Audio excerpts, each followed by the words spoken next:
الله الرحمن الرحيم.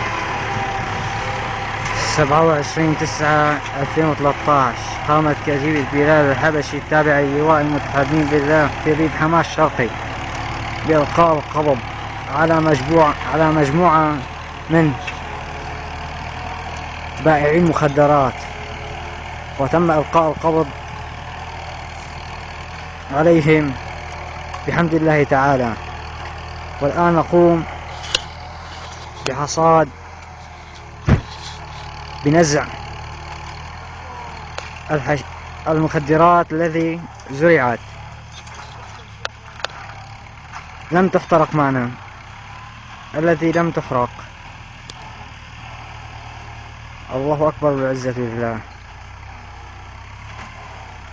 نقوم بحرق ونزع ما تبقى من كمية المخدرات المزروعة في ريف حماة الشرقي.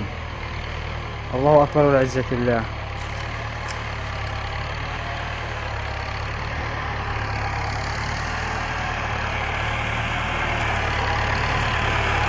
سبعة وعشرين 9/2000.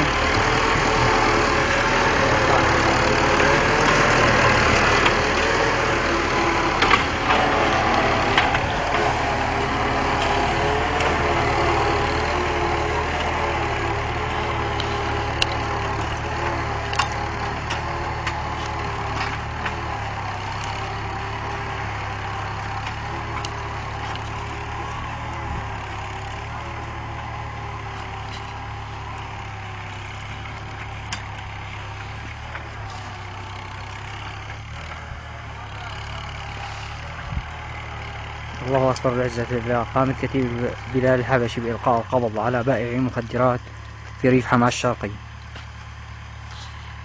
والآن تقوم بنزع ما تبقى من المخدرات المزروعة التي لم تحرق حتى الآن،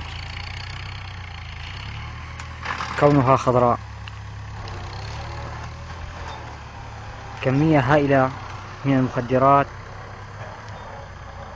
الموجودة في ريف حماة الشرقي في قرية خيرية.